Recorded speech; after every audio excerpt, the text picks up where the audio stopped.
What's up, everybody? We're back. Well, we, as in me, is back to talk golf. Took a week off last week, but did post our picks. Came close in the Arnold Palmer. Once again, Rory Hovland. Oh, you teased me. You had it. Had a winner walking down the stretch, and we couldn't get there with Hovland. Had a winner. I thought it maybe even after Thursday, Friday, couldn't get there with Rory. Played a pathetic weekend. Complained about the course setup, but whatever. We move on. We still had some winners. Max Homa hitting the top 20 was obviously a good pick there. Sung Jae Im, top South Korean, good pick there. So we still found some profit in some good spots. And now we look at my favorite tournament of the year outside of Augusta National, the Masters. If you can see it, got a little players action right on the polo tonight. Yeah, been down there. Got to see this tournament once or twice. Played the famous TPC Sawgrass down just outside of Jacksonville area. Tremendous course. One that doesn't favor anyone. It eats everyone alive. Usually people get into trouble.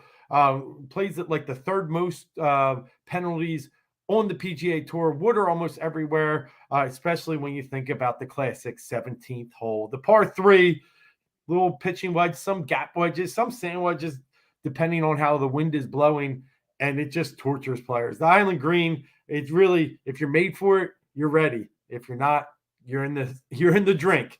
And it just makes an 18 one of the hardest tee shots, one of the hardest holes. Places the hardest hole there, having the water on the left. But then if you try and go right, you can punch it through the rough and really have a tough shot at a front to back slope green. Hey, all in all, great course, great fun. Things I looked at this week when breaking down my card, I looked at par 5 scoring. The par 5s here are gettable, starting with hole 2, but then thinking about 16, which plops right in front of 17 there. One that just rewards a great tee shot, and then you can get aggressive. If you leave yourself out on the right before the water, you can really get aggressive and give yourself a great chance at eagle. So par 5 scoring, you got to score here on the par 5s. Some really, really tough holes. 5 is a par 4 that's so tough, and so is 7.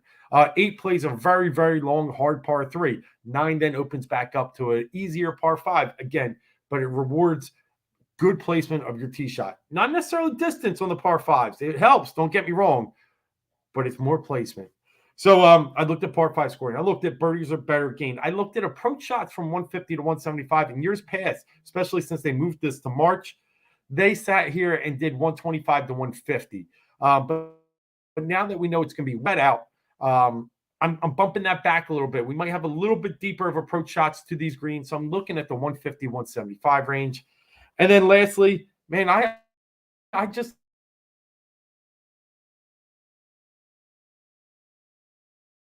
like strokes gained tee to green in your move. If you are, I want to at least have you as part of my model as we go through here.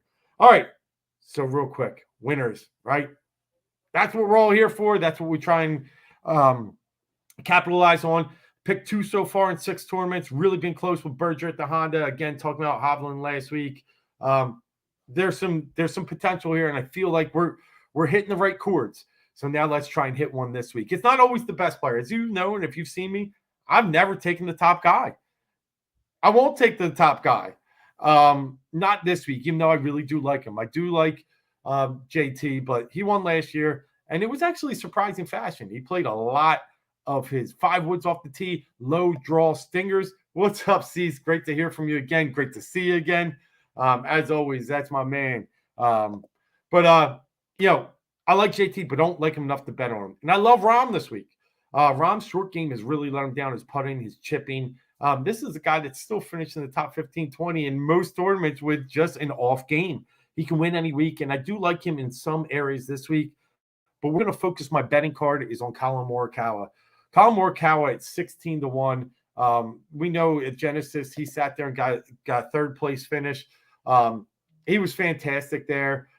He's been playing back here on the state side. He's been awesome. So I like Colin Morikawa 16 to 1.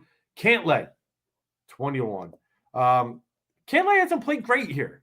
He's actually missed a cut last year, faded late in 19. But you're talking about a guy that if he's got the distance, gets a little wet out there, we're looking at a good putter, a great iron player. Cantlay, I really like his odds this week. I think he's going to be under the radar. And two other fantastic iron players, because that's what I think it's going to take this week. Hit your fairways, stripe your irons.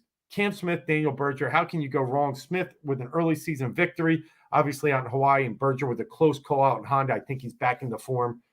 Let's look at real fast here. I'll take this off the screen. My other plays. Adam Scott, horse for the course, top 20 plus 150, getting great odds on him. 48th last year, but before that, 12th, 11th, 6th, 12th. 4 out of 5 years in the top 20. Last year was the only bump in the road. Give me that top 20 for Adam Scott. I think he's a great play this week, even filling him in some DFS lineups. Siwoo Kim won this tournament back in 16. He top 40, why not? He last year 21st, before that 56th and 63rd, but then 18th, right? And won in 17, I'm sorry, and 23rd and 16. So you're looking at a stretch there where he's had 4 years there in the top 40, made the cut every year. Siwoo likes this course. I like Siwoo's odds here. Plus 110, you just pretty much got to make the cut to be top 40. Love him. Thigala is my matchup of the week over Griot. Looking at that par 5 scoring, he's 33rd in his last 36 rounds. Griot 73rd. That's a huge gap for only a minus 110. Pretty much straight up pick him. And then birdies gained. Thigala's 58th and Griot's 81st. So, another big gap. Things you need to do this week to win. I like Thigala this week.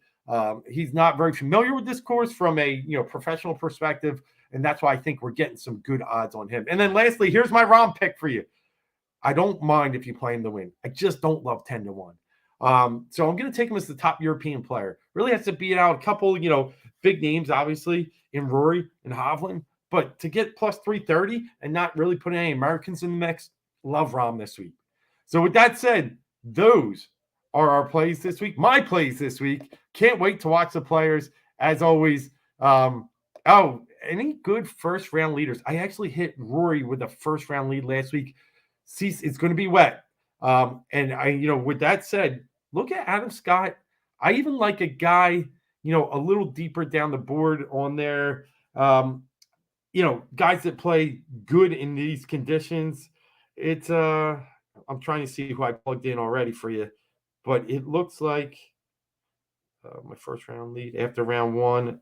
I actually had Matty Fitzpatrick. I was playing on one of them, and then Hideki because of his great year back in 2020 when this got burn out.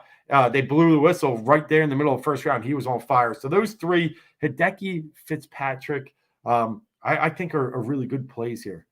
All right, with that said, got to run to our next one.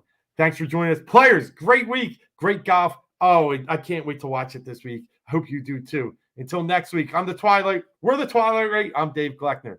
Until then, deuces.